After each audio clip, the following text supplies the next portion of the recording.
নমো ভগবতে বাসুদেবায়। 18টি অধ্যায়ে বিভক্ত গীতা অধ্যাত্ম রসের এক ভাণ্ডার। শ্রীকৃষ্ণের মুখনিসৃত বাণী এই গ্রন্থে সন্নিবিষ্ট হয়ে আছে। গীতা সুগীতা কর্তব্যা কিমন্যৈ শাস্ত্রবিস্তরৈ ইয়া স্বয়ং পদ্মনাভাস্য মুখপদ্মাদিনিঃসৃতা। প্রথম অধ্যায় অর্জুন বিষাদ যোগ। কুরুক্ষেত্রের রণাঙ্গনে সেনা পর্যবেক্ষণ। রণাঙ্গনে প্রতীক্ষমান সেনাবাহিনীর মুখোমুখি হয়ে মহাযোদ্ধা অর্জুন উভয় পক্ষের সৈন্যসজ্জার মধ্যে সমবেত তার অতি নিকট অন্তরঙ্গ আত্মীয় পরিজন, আচার্যবর্গ ও বন্ধুবান্ধবদের সকলকে যুদ্ধে প্রস্তুত হতে এবং জীবন বিসর্জনে উন্মুখ হয়ে থাকতে দেখেন। শোকে ও দুঃখে কাতর হয়ে অর্জুন শক্তিহীন হলেন। তার মন মুচ্ছন্ন হল। তিনি যুদ্ধ করার সংকল্প পরিত্যাগ করেন। ব্যাসদেবের আশীর্বাদে সঞ্জয় দিব্যচক্ষু প্রাপ্ত হন। ফলে তিনি ঘরে বসেও কুরুক্ষেত্রের সমস্ত ঘটনা দেখতে পাচ্ছিলেন। তাই ধৃতরাষ্ট্র তাকে যুদ্ধক্ষেত্রের পরিস্থিতি সম্পর্কে জিজ্ঞাসা করেন। ধৃতরাষ্ট্র উবাচ ধর্মক্ষেত্রে কুরুক্ষেত্রে সমবেতা যুযুৎসব মামকা পাণ্ডবাশ্চৈব কিমকুর্বত সঞ্জয়। ধৃতরাষ্ট্র জিজ্ঞাসা করলেন, হে সঞ্জয়, ধর্মক্ষেত্রে যুদ্ধ করার মানুষের সমবেত হয়ে আমার পুত্র এবং পাণ্ডুর পুত্রেরা তারপর কি করল? সঞ্জয় উবাচ দৃষ্টা তু পাণ্ডবানিকং ব্যূঢ়ং দুর্যোধনস্তদা আচার্যমুপসংগম্য রাজা। সঞ্জয় বললেন, হে রাজন, পাণ্ডবদের সৈন্যসজ্জা দর্শন করে রাজা দুর্যোধন দ্রোণাচার্যের কাছে গিয়ে বললেন, পশ্যেতাং পাণ্ডুপুত্রাণামাচার্য মহতিং চমুং ব্যূঢ়ং দ্রুপদপুত্রেণ তব শিষ্যেন ধীমতা। হে আচার্য, পাণ্ডবদের মহান সৈন্যবল দর্শন করুন, যা আপনার অত্যন্ত বুদ্ধিমান শিষ্য দ্রুপদের পুত্র অত্যন্ত দক্ষতার সঙ্গে ব্যূহের আকারে রচনা করেছেন। অত্র শূরা মহেশাসা ভীমার্জুনসমায়ুধি যুযুধানো বিরাটশ্চ দ্রুপদশ্চ মহারথ ধৃষ্টকেতুশ্চ কিতান কাশীরাজশ্চ বীর্যবান পুরুজিৎ কুন্তিভোজশ্চ শৈবশ্চ নরপুঙ্গব युधामनुश्च विक्रांत उत्तमौजाश्च वीर्यवान् सौभद्र দ্রৌপদেয়াশ্চ সর্ব এব মহারথা। সেই সমস্ত সেনাদের মধ্যে অনেকে ভীম ও অর্জুনের মতো বীর ধনুর্ধারী রয়েছেন এবং যুযুধান ও দ্রুপদের মতো মহাযোদ্ধা রয়েছেন। সেখানে ধৃষ্টকেতু, চেকিতান, কাশীরাজ, পুরুজিৎ, কুন্তিভোজ ও শৈবের মতো অত্যন্ত বলবান যোদ্ধারাও রয়েছেন। সেখানে রয়েছেন অত্যন্ত বলবান যুদ্ধামান্য, প্রবল পরাক্রমশালী উত্তমৌজা, সুভদ্রার পুত্র এবং দ্রৌপদীর পুত্রগণ। এইসব যোদ্ধারা সকলেই এক একজন মহারথী। अस्माकन्तु विशिष्टा जे तान्निव द्विजत्तं नायका मम सैन्यस्य संगार्थं तान् ब्रवीमि ते। হে দ্বিজোত্তম, আমাদের পক্ষে যে সমস্ত বিশিষ্ট সেনাপতি সামরিক শক্তি পরিচালনার জন্য রয়েছেন, আপনার অবগতির জন্য আমি তাদের সম্বন্ধে বলছি। ভবান ভীষ্মশ্চ কর্ণশ্চ কৃপশ্চ সমিতিঞ্জয় অশ্বত্থামা বিকর্ণশ্চ সৌমদত্তিস্থৈব চ। সেখানে রয়েছেন আপনার মতোই ব্যক্তিত্বশালী ভীষ্ম, কর্ণ, কৃপা, অশ্বত্থামা, বিকর্ণ ও সোমদত্তের পুত্র ভরিশ্রবা, যারা সর্বদা সংগ্রামে বিজয়ী হয়ে থাকেন। অন্যে চ বহুব শূরা মদর্থে ত্যক্ত জীবিতা নানাশস্ত্র প্রহরণা সর্বে যুদ্ধ বিশারদা। এছাড়া আরও বহু সেনানায়ক রয়েছেন, যারা আমার জন্য তাদের জীবন ত্যাগ করতে প্রস্তুত। তারা সকলেই নানা প্রকার অস্ত্রশস্ত্রে সজ্জিত এবং তারা সকলেই সামরিক বিজ্ঞানে বিশারদ। অপর্যাপ্তং তদস্মাকং বলং ভীষ্মাভিরক্ষিতম পর্যাপ্তং তিদমেতেষাং বলং ভীমাভিরক্ষিতম অয়নেষু চ সর্বেষু যথাভাগমস্থিতা ভীষ্মমেবাভিরক্ষন্তু ভবন্ত সর্ব এব হি। আমাদের সৈন্যবল অপরিমিত এবং আমরা পিতামহ ভীষ্মের দ্বারা পূর্ণরূপে সুরক্ষিত, কিন্তু ভীমের দ্বারা সতর্কভাবে সুরক্ষিত পাণ্ডবদের শক্তি সীমিত। এখন আপনারা সকলে সেনাব্যূহের প্রবেশপথে নিজ নিজ গুরুত্বপূর্ণ স্থানে স্থিত হয়ে পিতামহ ভীষ্মকে সর্বতোভাবে সাহায্য প্রদান করুন। তস্য সঞ্জনয়ন হর্ষং কুরুবৃদ্ধ পিতামহ সিংহনাদং বিনোদাচ্চৈ শঙ্খং দধ্মৌ প্রতাপবান।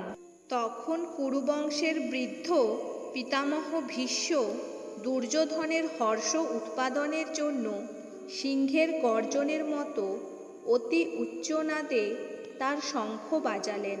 তত শঙ্খাশ্চ ভৈর্যশ্চ পনবানক গোমুখা সহশৈবাভ্য হন্যস্ত স শব্দস্তু মূলঃ ভবৎ।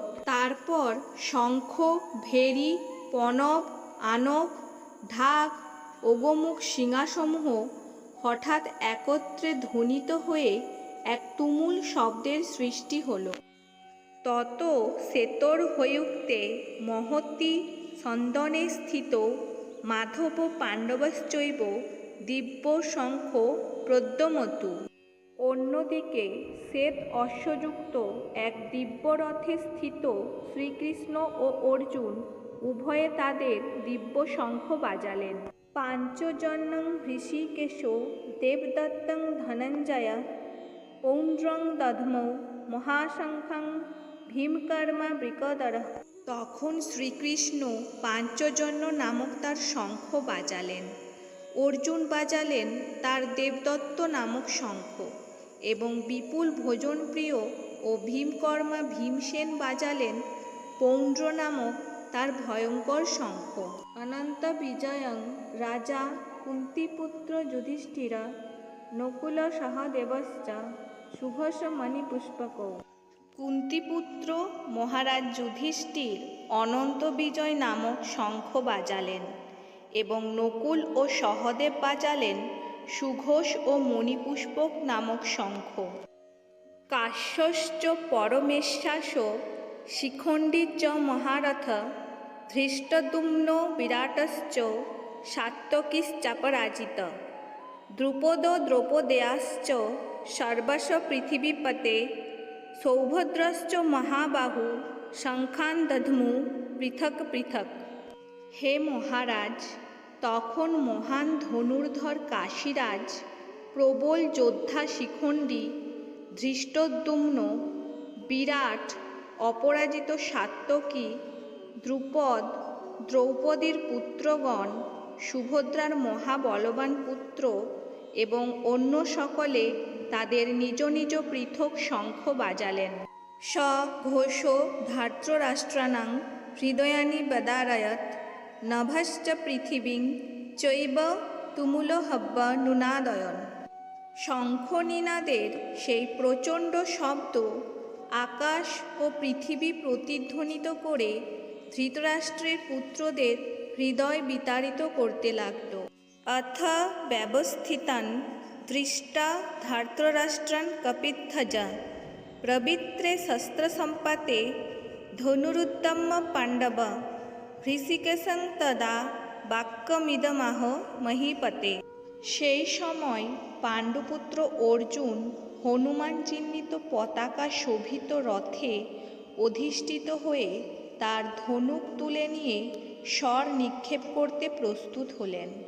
হে মহারাজ, ধৃতরাষ্ট্রের পুত্রদের সমরসজ্জায় বিন্যস্ত দেখে অর্জুন তখন শ্রীকৃষ্ণকে এই কথাগুলি বললেন।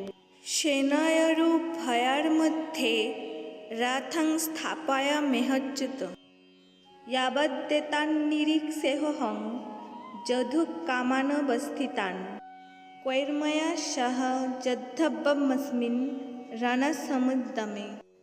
অর্জুন বললেন, হে অচ্যুত, তুমি উভয় পক্ষের সৈন্যদের মাঝখানে আমার রথ স্থাপন করো, যাতে আমি দেখতে পারি যুদ্ধ করার অভিলাষী হয়ে কারা এখানে এসেছে এবং এই মহাসংগ্রামে আমাকে কাদের সঙ্গে যুদ্ধ করতে হবে। यत्समन्नान् वेक्षेऽहं या एते हत्र समागताः धार्तराष्ट्रस्य दुर्बुद्धेर्যুদ্ধে প্রিয় চিকিৎসবঃ। ধৃতরাষ্ট্রের দুর্বুদ্ধি সম্পন্ন পুত্রকে সন্তুষ্ট করার বাসনা করে যারা এখানে যুদ্ধ করতে এসেছে তাদের আমি দেখতে চাই। এবমুক্ত হৃষিকেশ গুড়াকেশেন ভারত সেনয়োরুভয়োর মধ্যে স্থাপয়িত্বা রথোত্তমম। সঞ্জয় বললেন, হে ভরত বংশধর, অর্জুন কর্তৃক এভাবে আদিষ্ট হয়ে শ্রীকৃষ্ণ সেই অতি উত্তম রথটি চালিয়ে নিয়ে উভয় পক্ষের সৈন্যদের মাঝখানে রাখলেন। ভীষ্মদ্রোণ প্রমুখত সর্বেষাং চ মহিষ্কৃতাম উবাচ পার্থ পৈশেতান সমবেতান কুরুনীতি। ভীষ্ম, দ্রোণ প্রমুখ পৃথিবীর অন্য সমস্ত নৃপতিদের সামনে ভগবান হৃষিকেশ বললেন, হে পার্থ, এখানে সমবেত সমস্ত কৌরবদের দেখো। তত্রাপশ্যৎ স্থিতান পার্থ পিতৃনথ পিতামহান আচার্যান্মতুলান ভ্রাতৃন পুত্রান পৌত্রান সখিংস্তথা শ্বশুরান সুহৃদশ্চৈব সেনয়োরুভয়োরপি। তখন অর্জুন উভয় পক্ষের সেনাদলের মধ্যে পিতৃব্য, পিতামহ, আচার্য, মাতুল, ভ্রাতা, পুত্র, পৌত্র, শ্বশুর, মিত্র ও শুভাকাঙ্ক্ষীদের উপস্থিত দেখতে পেলেন।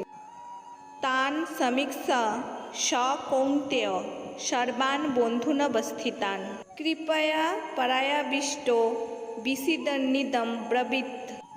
যখন কুন্তিপুত্র অর্জুন সকল রকমের বন্ধু ও আত্মীয় স্বজনদের যুদ্ধক্ষেত্রে অবস্থিত দেখলেন, তখন তিনি অত্যন্ত কৃপাবিষ্ট ও বিষণ্ণ হয়ে বললেন, অর্জুন উবাচ দৃষ্টেমং স্বজনং কৃষ্ণ যুযুৎসুং সমুপস্থিতম সিদন্তি মম গাত্রাণি মুখং চ পরিশুষ্যতি। অর্জুন বললেন, হে প্রিয়বর কৃষ্ণ, আমার সমস্ত বন্ধুবান্ধব ও আত্মীয় স্বজনদের এমনভাবে যুদ্ধবিলাসী হয়ে আমার সামনে অবস্থান করতে দেখে আমার অঙ্গ প্রত্যঙ্গ অবশ হচ্ছে এবং মুখ শুষ্ক হয়ে উঠছে। বেপথুশ্চ শরীরে মে রোমহর্যশ্চ জায়তে গাণ্ডীবং স্রংসতে হস্তাৎ ত্বক চৈব পরিদজ্জতে। আমার সর্বশরীর কম্পিত ও রোমাঞ্চিত হচ্ছে, আমার হাত থেকে গাণ্ডীব খসে পড়ছে এবং ত্বক যেন চলে যাচ্ছে। ন চ শক্নোম্য বস্তাতুম ভ্রূমতিব চ মে মনঃ নিমিত্তানি চ পশ্যামি বিপরীতানি কেশব। হে কেশব, আমি এখন আর স্থির থাকতে পারছি না, আমি আত্মবিস্মৃত হচ্ছি এবং আমার চিত্ত উদ্ভ্রান্ত হচ্ছে। হে কেশী দানবহন্তা শ্রীকৃষ্ণ, আমি কেবল অমঙ্গলসূচক লক্ষণসমূহ দর্শন করছি। ন চ শ্রেয়োহনু পশ্যামি হত্যা স্বজন্মাহবে ন কাঙ্ক্ষে বিজয়ং কৃষ্ণ ন চ রাজ্যং সুখানি চ। হে কৃষ্ণ, যুদ্ধে আত্মীয় স্বজনদের নিধন করা শ্রেয়স্কর দেখছি না। আমি যুদ্ধে জয়লাভ চাই না, রাজ্য এবং সুখভোগও কামনা করি না। কিং নো রাজ্যেন গোবিন্দ কিং ভোগের জীবিতেন বা যেষামর্থে কাঙ্ক্ষিতং নো রাজ্যং ভোগা সুখানি চ। হে গোবিন্দ, আমি জয় চাই না, রাজ্য ও সুখভোগও চাই না। আমাদের রাজ্যের কি প্রয়োজন, আর সুখভোগ বা জীবন ধারণেই বা কি প্রয়োজন? ইমেহ বস্থিতা যুদ্ধে প্রাণাং ত্যক্তা ধনানি চ আচার্যা পিতরা পুত্রাস্তথৈব চ পিতামহা। মাতুলা শ্বশুরা পৌত্রা শ্যালা সম্বন্ধিনস্তথা এতান্ন হস্তমিচ্ছামি ঘ্নতোহপি মধুসূদন। যখন দেখছি যাদের জন্য রাজ্য ও ভোগ সুখের কামনা, তারা সকলেই এই রণক্ষেত্রে আজ উপস্থিত। হে মধুসূদন, যখন আচার্য, কর্তৃব্য, পুত্র, পিতামহ, মাতুল, শ্বশুর, পৌত্র, শ্যালক ও আত্মীয় স্বজন সকলেই প্রাণ ও ধনাদির আমার সামনে উপস্থিত হয়েছেন, তখন তারা আমাকে বধ করলেও আমি তাদের হত্যা করতে চাইব কেন? অপি ত্রৈলোক্য রাজস্ব হেত কিং নু মহীকৃতে নিহত্য ধার্তরাষ্ট্রন্য কা প্রীতি স্যাজ্য নার্দন। যে সমস্ত জীবের প্রতিপালক জনার্দন, পৃথিবীর তো কথাই নেই, এমনকি সমগ্র ত্রিভুবনের বিনিময়েও আমি যুদ্ধ করতে প্রস্তুত নই। ধৃতরাষ্ট্রের পুত্রদের নিধন করে কি সন্তোষ আমরা লাভ করতে পারব? পাপ মেবাশ্রয়েদস্মান হত্যই তানাত তাইন তস্মান্নাহা বয়ং হস্তুং ধার্তরাষ্ট্রান সবান্ধবান স্বজনং হি কথং হত্যা সুখিন শ্যাম মাধব। এই ধরনের আততায়ীদের বধ করলে মহাপাপ আমাদের আচ্ছন্ন করবে। সুতরাং বন্ধু বান্ধব সহ ধৃতরাষ্ট্রের পুত্রদের সংহার করা আমাদের পক্ষে অবশ্যই উচিত হবে না। হে মাধব, লক্ষ্মীপতি শ্রীকৃষ্ণ, আত্মীয় স্বজনদের হত্যা করে আমাদের কি লাভ হবে, আর তা থেকে আমরা কেমন করে সুখী হব? যদ্যপ্যেতে না পশ্যন্তি লোভোপহত চেতসা কুলক্ষয়কৃতং দোষং মিত্রদ্রোহে চ পাতকম কথং ন জ্ঞেয়মস্মাভিঃ পাপাদস্মান্নিবর্তিতুম কুলক্ষয়কৃতং দোষং প্রপশ্যদ্ভির্জনার্দন। হে জনার্দন, যদিও এরা রাজ্যলোভে অভিভূত হয়ে কুলক্ষয়জনিত দোষ ও মিত্রদ্রোহ নিমিত্ত পাপ লক্ষ্য করছে না, কিন্তু আমরা কুলক্ষয়জনিত দোষ লক্ষ্য করেও এই পাপকর্মে কেন প্রবৃত্ত হব? কুলক্ষয়ে প্রণশ্যন্তি কুলধর্মা সনাতনা ধর্মে নষ্টে কুলং কৃৎস্নম ধর্মহবি ভবত্যুত। কুলক্ষয় হলেও সনাতন কুলধর্ম বিনষ্ট হয়, এবং তা হলে সমগ্র বংশ অধর্মে অভিভূত হয়। অধর্মাভিভবাৎ কৃষ্ণ প্রদ্যুষ্যন্তি কুলুস্ত্রয়ঃ স্ত্রীষু দৃষ্টাসু বার্ষ্ণেয় জায়তে বর্ণসংকর। হে কৃষ্ণ, কুল অধর্মের দ্বারা অভিভূত হলে কুলবধূগণ ব্যভিচারে প্রবৃত্ত হয়, এবং হে বার্ষ্ণেয়, কুলস্ত্রীগণ অসৎ চরিত্রা হলে অবাঞ্ছিত প্রজাতি উৎপন্ন হয়। শঙ্কর নরকায়ৈব কুলঘ্নানাং কুলস্য চ পতন্তি পিতরো হেষাং লুপ্তপিণ্ডোদক্রিয়া। বর্ণসংকর উৎপাদন বৃদ্ধি হলে কুল ও কুলঘাতকেরা নরকগামী হয়। সেই কুলে পিণ্ডদান ও তর্পণ ক্রিয়া লোপ পাওয়ার ফলে তাদের পিতৃপুরুষেরাও নরকে অধঃপতিত হয়। দোষৈরেতৈ কুলঘ্নানাং বর্ণস্করকৈ উৎসাত্তন্তে জাতিধর্মা কুলধর্মাশ্চ শাশ্বতা। যারা বংশের ঐতিহ্য নষ্ট করে এবং তার ফলে অবাঞ্ছিত সন্তানাদি সৃষ্টি করে, তাদের কুকর্মজনিত দোষের ফলে সর্বপ্রকার জাতীয় উন্নয়ন প্রকল্প এবং বংশের কল্যাণ ধর্ম উৎসন্নে যায়। উৎসন্ন কুল ধর্মানাং মনস্যানাং জনার্দন নরকে নিয়তং বাসো ভবতীত্তনু শুশ্রুম। হে জনার্দন, আমি পরম্পরাক্রমে শুনেছি যে যাদের কুলধর্ম বিনষ্ট হয়েছে তাদের নিয়ত নরকে বাস করতে হয়। অহোবৎ মহৎ পাপং কর্তুং ব্যবসিতা বয়ম যৎ রাজ্য সুখলোভেন হস্তুং স্বজন মদ্যুতা। হায়, কি আশ্চর্যের বিষয় যে আমরা রাজ্য সুখের লোভে স্বজনদের হত্যা করতে উদ্যত হয়ে মহা পাপ করতে সংকল্পবদ্ধ হয়েছি। यदि মাম প্রতি কারং শাস্ত্রাং শাস্ত্রপানয় ধার্তরাষ্ট্রারণে হন্যুস্তন্মে ক্ষমতারং ভবেৎ। প্রতিরোধ রহিত ও নিরস্ত্র অবস্থায় আমাকে যদি শস্ত্রধারী ধৃতরাষ্ট্রের পুত্রেরা যুদ্ধে বধ করে তাহলে আমার অধিকতর মঙ্গলই হবে। এব মুক্তার্জুন শঙ্খে রথোপস্থ উপাবিশৎ বিসৃজ্য সশরং চাপং শোকসং বিঘ্ন মানস। সঞ্জয় বললেন, রণক্ষেত্রে এই কথা বলে অর্জুন তার ধনুর্বাণ ত্যাগ করে শোকে ভারাক্রান্ত চিত্তে রথোপরি উপবেশন করলেন। ওম তৎসৎ। শ্রীমদ্ভগবদ্গীতারূপী উপনিষদ তথা ব্রহ্মবিদ্যা বিষয়ক যোগশাস্ত্রে শ্রীকৃষ্ণ অর্জুন সংবাদে অর্জুন বিষাদযোগ নামক প্রথম অধ্যায় সম্পূর্ণ হল। পরবর্তী অধ্যায়গুলি আমার চ্যানেলে পেতে চ্যানেলটিকে সাবস্ক্রাইব করে দিন।